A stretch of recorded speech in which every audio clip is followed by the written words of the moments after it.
শিক্ষা সংস্থান বেলঘরিয়া ইউটিউব চ্যানেলে সকলকে স্বাগত। পশ্চিমবঙ্গ তথা ভারতবর্ষের যে কোনো কম্পিটিটিভ পরীক্ষায়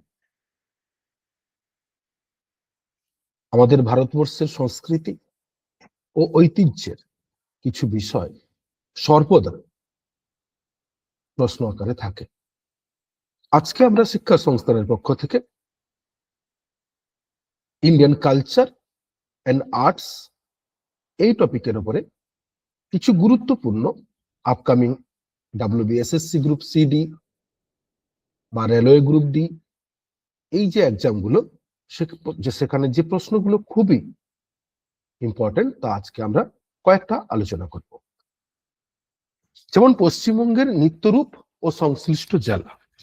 এই নৃত্যরূপ ও সংশ্লিষ্ট জেলা বলতে এর আন্ডারেই কিন্তু একটা পার্ট হিসাবে, তো 1 নম্বরে আমরা দেখছি যে পশ্চিমবঙ্গের অন্যতম কি রয়েছে না ছৌ নৃত্য। আচ্ছা, এই ছৌ নৃত্য মূলত কোথায় দেখা যায় না, আমাদের এই ছৌ নৃত্য মূলত অন্যতম উৎপত্তি স্থল কিন্তু পুরুলিয়া। সেই পুরুলিয়ায় ছৌ নৃত্য। তাই সেকেন্ড পার্ট যদি আমরা দেখি, গম্ভীরা। গম্ভীরা হচ্ছে মালদা তথা উত্তরবঙ্গের একটি অন্যতম সংস্কৃতি এবং নৃত্য। থার্ড হচ্ছে রায়বেশে নৃত্য, যেটা বীরভূম অঞ্চলের নিজেদের একটি ঐতিহ্য, নিজেদের সংস্কৃতি, যা শুধু এখন বর্তমান বীরভূমে নেই, বীরভূম থেকে অন্যান্য অঞ্চলেও কিন্তু কিছুটা ছড়িয়ে ছিটিয়ে রয়েছে। নেক্সট 4 নম্বর কি ঝুমুর। এটিও কিন্তু পুরুলিয়া অঞ্চলের একটি অন্যতম নৃত্য সংস্কৃতি। পুরুলিয়ার সাথে বাঁকুড়া, পশ্চিম মেদিনীপুর, ঝাড়গ্রাম এই অঞ্চলেও কিন্তু এর প্রভাব রয়েছে। 5 নম্বর টুসু নৃত্য। টুসু বাঁকুড়া পুরুলিয়ার অন্যতম। ভাদু ও বাঁকুড়া, পূর্ব ও পশ্চিম বর্ধমান। তাহলে ভাদু কিন্তু শুধু বাঁকুড়া নয়, পূর্ব ও পশ্চিম বর্ধমানের কিন্তু একটি অন্যতম নৃত্য হিসাবে গ্রহণযোগ্য এবং মানুষের মধ্যে খুবই পপুলার তথা জনপ্রিয়তা প্রকাশ পেয়েছে। 7 নম্বর লাঠি নৃত্য, যেটি মুর্শিদাবাদ অঞ্চলের একটি অন্যতম সংস্কৃতির মধ্যে পড়ে এবং নদিয়ারও। কীর্তন, যেটি নদিয়া অর্থাৎ আমাদের নদিয়ার নবদ্বীপের চৈতন্য মহাপ্রভু এবং তার পরবর্তীকালের ষড়গোস্বামীগণ যে কীর্তন নৃত্যকে আজকে পুরো পৃথিবীতে ছড়িয়ে দিয়েছেন পরবর্তীকালে আমাদের প্রভুপাদ ইস্কন প্রতিষ্ঠাতা, সেই কীর্তন। ধনুচি নাচ কলকাতা এবং সমগ্র পশ্চিমবঙ্গে মূলত দুর্গাপুজোর সময় কিন্তু এটা আমরা বেশি দেখি, দশমীতে কিন্তু এই ধনুচি নাচটা। 10 নম্বরে আমরা আলোচনা করছি সাঁওতালি নৃত্য। মূলত আমাদের পশ্চিমবঙ্গের আদিবাসী অধ্যুষিত অঞ্চল ঝাড়গ্রাম, পুরুলিয়া, পশ্চিম মেদিনীপুর, বাঁকুড়া এই অঞ্চলে কিন্তু এই সাঁওতালি নৃত্য আমরা দেখতে পাই। যারা বিভিন্ন দিকে ঘুরতে যান দেখবেন এই পুরুলিয়া, ঝাড়গ্রাম, বাঁকুড়া, পশ্চিম মেদিনীপুর সেসব অঞ্চলে কিন্তু এই সাঁওতালি নৃত্য পরিবেশন করে মন জয় করেন আমাদের। 11 নম্বর আলকাপ নৃত্য, যেটা মালদা, উত্তর ও দক্ষিণ দিনাজপুর, উত্তরবঙ্গের এই 3টি জেলায় খুবই পপুলার। ডমনি নৃত্য, মালদা মুর্শিদাবাদের একটি অন্যতম ঘরানার সংস্কৃতি। 13 নম্বর হচ্ছে কুষাণ নৃত্য, যেটা মালদা মুর্শিদাবাদের।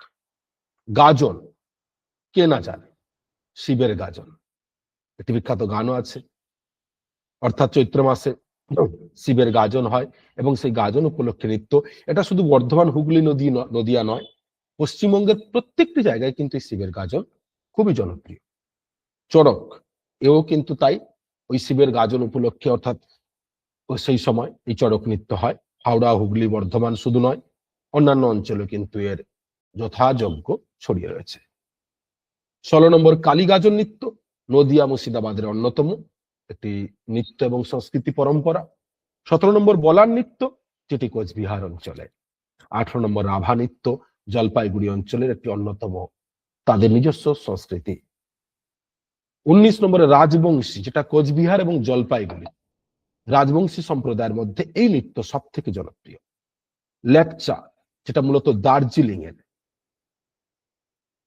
দার্জিলিং বা আলিপুরদুয়ার অঞ্চলে, কিছুটা তরাই ডুয়ার্স এই অঞ্চলে কিন্তু এই লেপচা নৃত্য খুবই জনপ্রিয়।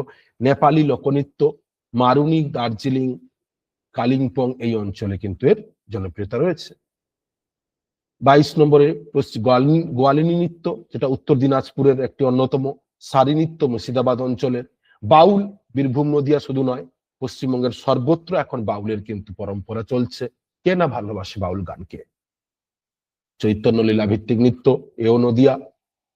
এবারে এই যে আমরা 24খানা মতন আলোচনা করলাম, এর মধ্যে সব থেকে গুরুত্বপূর্ণ যদি দেখতে হয়, প্রায় কোশ্চেন দেয় এবং খুবই ভিভিআই যাকে আমরা বলি, তা হচ্ছে ছৌ, গম্ভীরা, বাউল, ঝুমুর, আলকাপ।